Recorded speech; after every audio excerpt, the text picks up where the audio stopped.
Hello everyone, I have another non-Population 1 video for you today. Don't worry, I'm not done making Population 1 videos or tutorials, those will continue to come out in the future, but I did get early access availability with Zenith, and I just wanted to make a kind of general thoughts and how I felt about the game, the mechanics, and everything there. If you do like this kind of content or want to see more VR or Population 1 content in the future, consider hitting that subscribe button or that like button. It really helps out my channel a ton.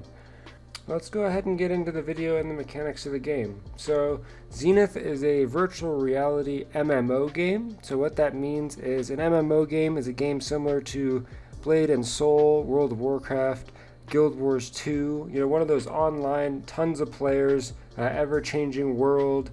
You got levels usually 1 through 60 or more that you're trying to grind through to get better gear, and sometimes even PvP. Now in this game, as of right now, there is not any PvP content. It is all PvE content.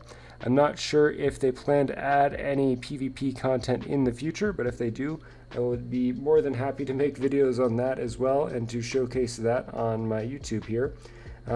As of right now, there is definitely plenty to explore all around the world. You can climb basically everything you can see.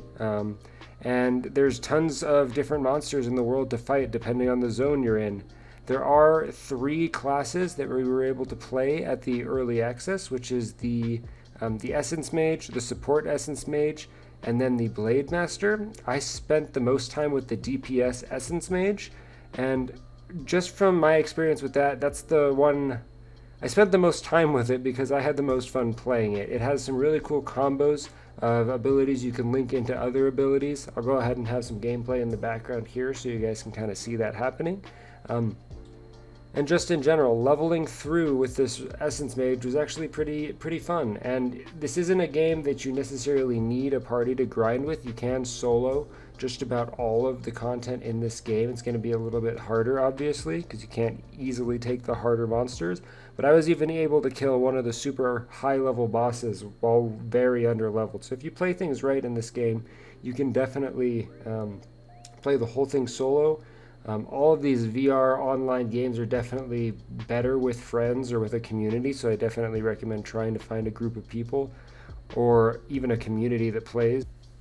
One of the best aspects of this game as of right now, I think, is that VR is such a new medium and nobody understands kind of the mechanics or exactly how this is going to work just yet. A lot of you might not have been around when World of Warcraft, EverQuest, a lot of those games came around, but the times that those games were the most fun were when people didn't min-max everything right off the bat, right? Everybody didn't have a perfect way to do everything just yet, and this game is kind of at that stage right now, so I have a lot of hope for it going into the future, and I'm really excited to see where it goes. Everybody, again, with the VR medium, Oculus is just starting to take off with the Quest 2, and not a ton of people have VR just yet. So I think this is going to be one of those games that helps get people into VR and starts breaking that barrier for sure. If this is going to be the first one that kind of succeeds in the realm of being cross-play, I know there were other games like Orbus and Township Tale, and I've played a couple of those, and both of them are fun in their own rights and have their own mechanics to work towards and things that work for their game. But the mechanics in this game just feel so much smoother and they feel so much more thought out, and it is a game that is currently still in alpha, so from here it'll only get better in theory. Overall, I think that so far, this is only one day of me playing in the playtest. I played till about level 17, and everything I've seen so far in the playtest is super cool, and there is such a huge player base. There's a couple of weird things that happen. What's up, Vinny?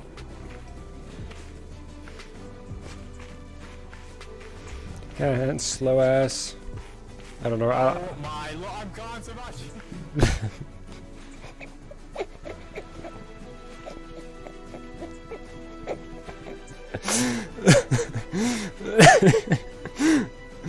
Well, Komodo just fell through the floor. Especially with the servers at the start, with people being unable to join and a couple of issues there that I hope are going to be resolved within the next day or so here. So looking forward to that. But overall, this playtest I think is a super big success, and I'm excited to see where this game goes in the future. Now I'll be streaming this game live. I'm going to try to do it just about every day this week and see how high of a level I can grind to. None of this progress is actually going to be saved to the live servers, and a lot of this stuff is going to change, but I'll be excited to see kind of how the later game content gets as we get there. The Essence Mage that I spent the most time with, you actually do different gestures with your hand, and you had essentially 2 little pistols on your side that you used while fighting if you did run out of mana, but the gestures in general felt super fun to use.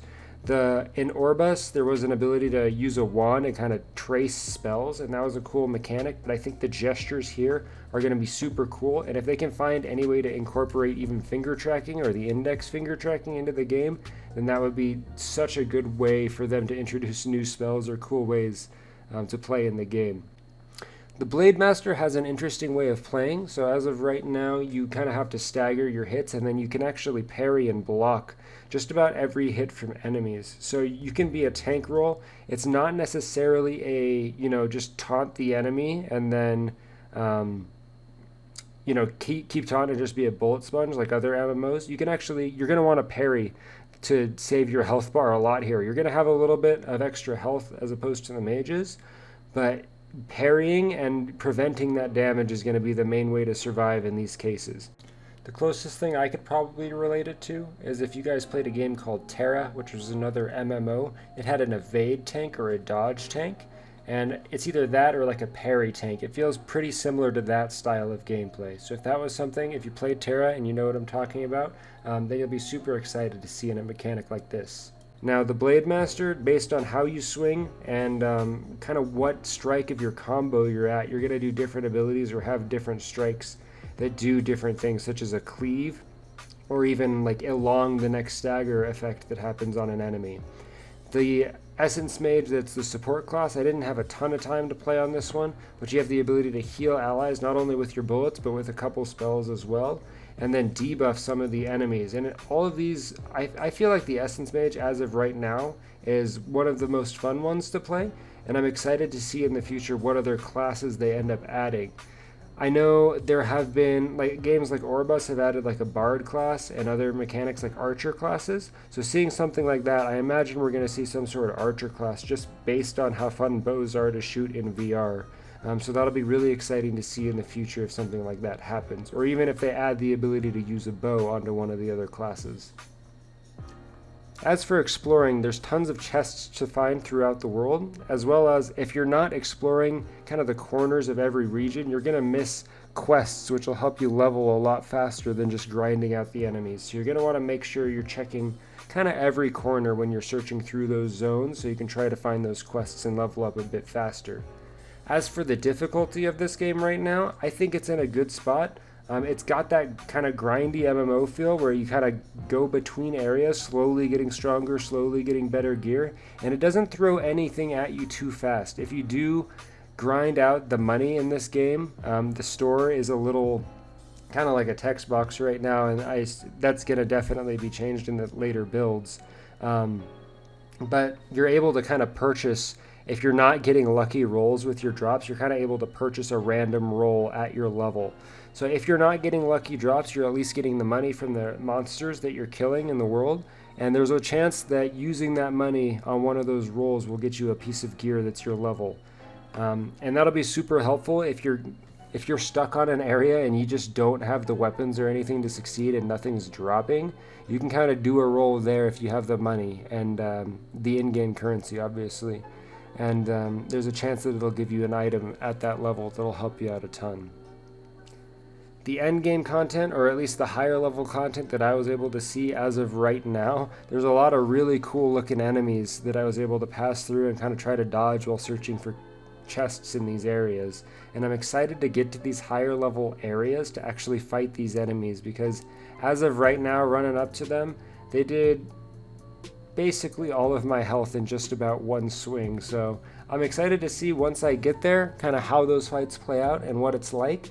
But as of right now, and as of just the first day playing the game, I feel like this is looking really hopeful in terms of how good of a VR game it's going to be and how good of an MMO game it's going to be. I feel like we might finally get that VR MMO experience that we've all been looking for, and something that we really want to sink our time into. That's all I have for this video, guys. If you want more of this content, please make sure to subscribe to my channel. It really does help me out a ton. And give the video a like if you did like it. If you have any questions, go ahead and leave a comment down below, and I'll try to respond to everything individually for you guys. And other than that, I hope to grow with you guys, and I hope to see really how this game performs in the future. Hey everyone, thanks for watching. If you're interested in more VR and Pop 1 content, then hit the subscribe button. I'll be streaming live on Twitch for a couple hours after this video goes up. Catch you guys there.